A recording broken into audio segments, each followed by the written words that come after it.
Good morning, students. I am Rahul Kumar Gupta, Faculty of Mathematics in Emmanuel Senior Secondary School, Tonk.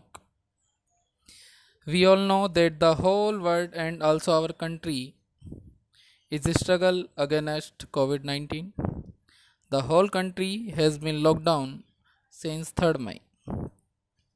So, during this lockdown, Emmanuel Senior Secondary School, Tonk decided to start online classes in order that students can take benefit of these online classes. It is the best utilization of time in lockdown. So students, now we start chapter 15, probability. This chapter is very important for your board exam for both standard and basic mathematics.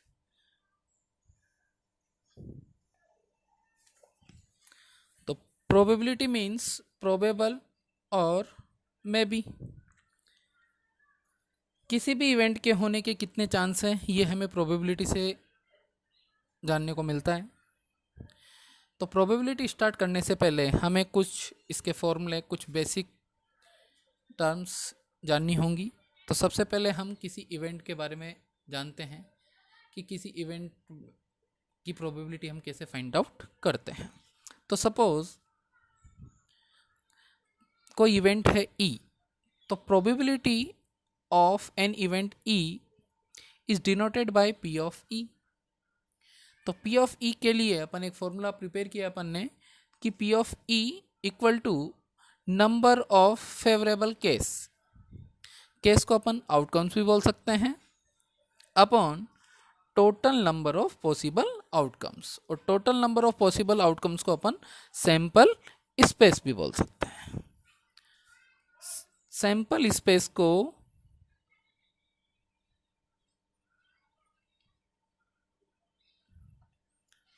Capital S से represent कर सकते हैं।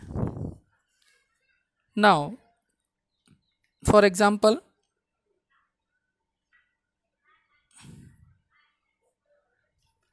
आपने previous 9th class में भी आपने probability पढ़ी थी, उसमें भी अपन ने एक सिंपल कॉइन, कार्ड्स, डाई इनके बारे में थोड़ा सा पढ़ा था कि किसी कॉइन को टॉस करते हैं तो हेड आने की प्रोबेबिलिटी, टेल आने की प्रोबेबिलिटी, कार्ड्स में भी ace, spade, club, red diamond, die में what is the probability of even number, odd number, prime number. So in class 10th we start probability.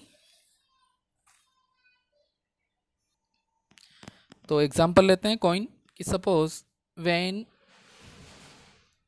A coin is tossed one time,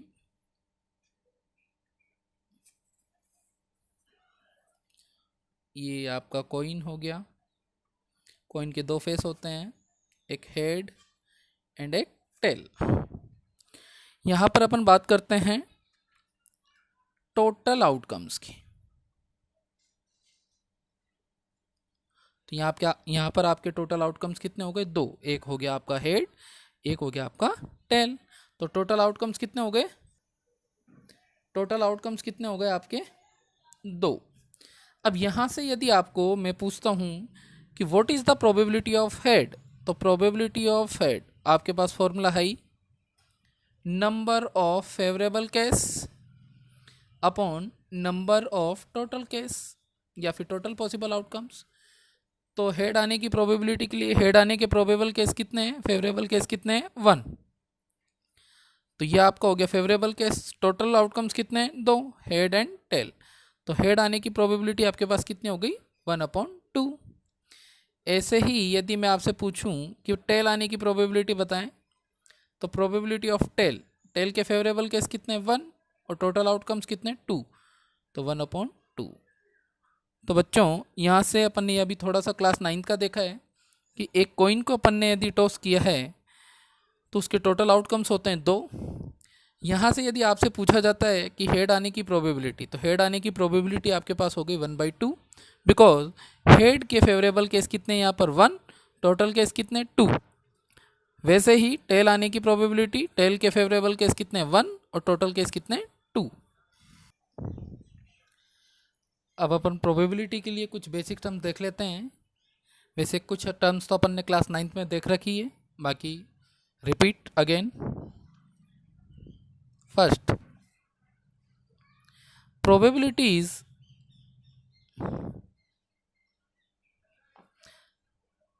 can not be negative. Probability कभी भी negative नहीं होगी। दूसरा,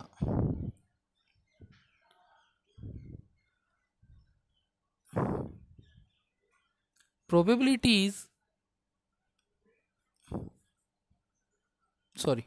किसी event की probability P of ई, तो उसकी अपन एक रेंज डिसाइड करते हैं कि प्रोबेबिलिटी ऑफ एन इवेंट ई वो 0 या 0 से ग्रेटर एंड 1 या 1 से कम। तो ये आपकी प्रोबेबिलिटी की रेंज डिसाइड हो गई कि किसी इवेंट की प्रोबेबिलिटी 0 से तो बड़ा और 1 से छोटा, या 0 के भी इक्वल हो सकता है, 1 के भी इक्वल हो सकता है, लेकिन जो इसकी किसी इवेंट की रेंज होगी वो बिटवीन 0 एंड 1 होगी। अब यहाँ से अपन को 2-3 चीज़ें ध्यान में रखनी होगी कि यदि कोई ऐसा इवेंट जिसकी प्रोबेबिलिटी, कोई इवेंट है पी ऑफ ई जिसकी प्रोबेबिलिटी आपके पास आ गई 1, तो ऐसे इवेंट को, मतलब ये इवेंट क्या है, किसी इवेंट की यदि प्रोबेबिलिटी आपके पास 1 आ जाती है तो वो इवेंट होता है आपका सर्टेन इवेंट, मतलब वो निश्चित है।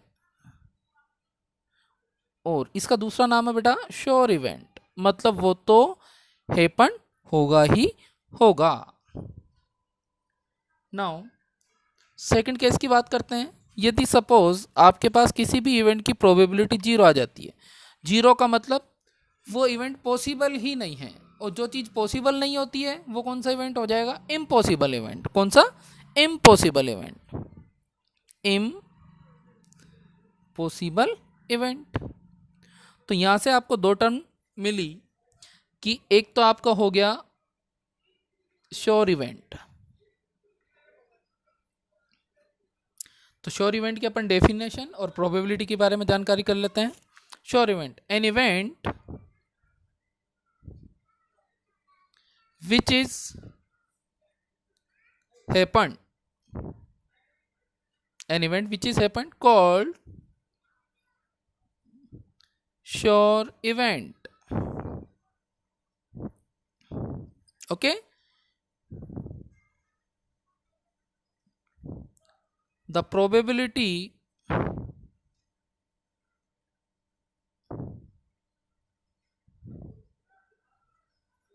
of sure event is 1.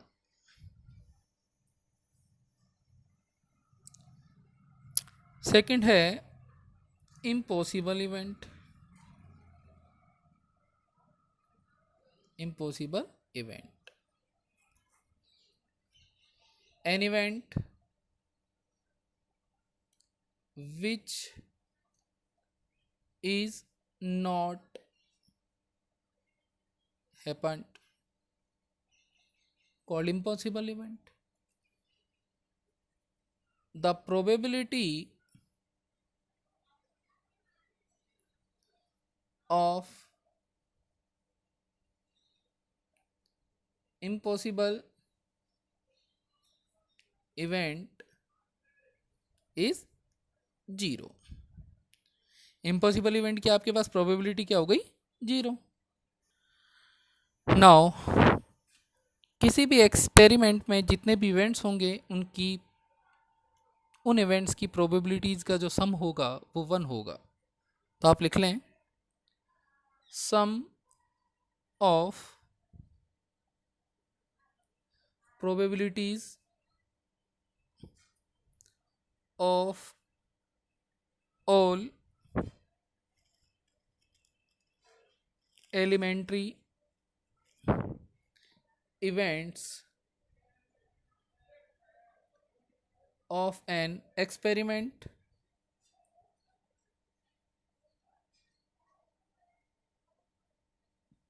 is 1। अब इसको अपन एक एग्जाम्पल से समझते हैं। कि sum of probabilities of all elementary events of an experiment is 1। इसको अपन एक एग्जाम्पल से देखते हैं। एग्जाम्पल, बेटा 9th क्लास में अपन ने एक डाई का देखा था कि die when a die is thrown 1 time, तो what is the case? Total case होते हैं इसके 6, 1 2 3 4 5 एंड 6। यहाँ पर अपन अलग अलग इवेंट लेते हैं कि प्रोबेबिलिटी ऑफ 1 आने की प्रोबेबिलिटी कितनी होगी, प्रोबेबिलिटी ऑफ 2 आने की प्रोबेबिलिटी कितनी होगी, प्रोबेबिलिटी ऑफ 3 आने की प्रोबेबिलिटी कितनी होगी, probability of 4, probability of 5 and probability of 6। Okay, formula मैंने आपको बता ही रखा था कि किसी भी इवेंट का अपन यदि प्रोबेबिलिटी निकालना है तो फॉर्मूला होता अपने पास favourable outcomes upon total outcomes. और टोटल आउटकम्स आपको पता ही है, टोटल आउटकम्स आपको पता ही है कितने हैं, 6। अब इस 6 में से 1 आने की प्रोबेबिलिटी, अब यहाँ पे 1 का फेवरेबल केस कितना है, केवल 1, तो ये 1। टोटल केस कितने हैं, 6। सेम एज इट इज 2 आने की प्रोबेबिलिटी, 2 के फेवरेबल केस कितने हैं, 1। भाई 2 एक ही बार है ना, और टोटल केस कितने हैं, 6।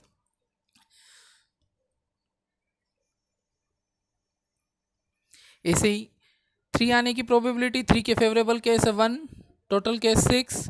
4 के भी फेवरेबल 1, टोटल 6। 5 के भी फेवरेबल 1, 6 एंड 6 के भी 1 एंड 6। यहाँ पर अपना मेन एम है इस चीज़ को पता करना कि sum of probabilities of all elementary events of an experiment is 1।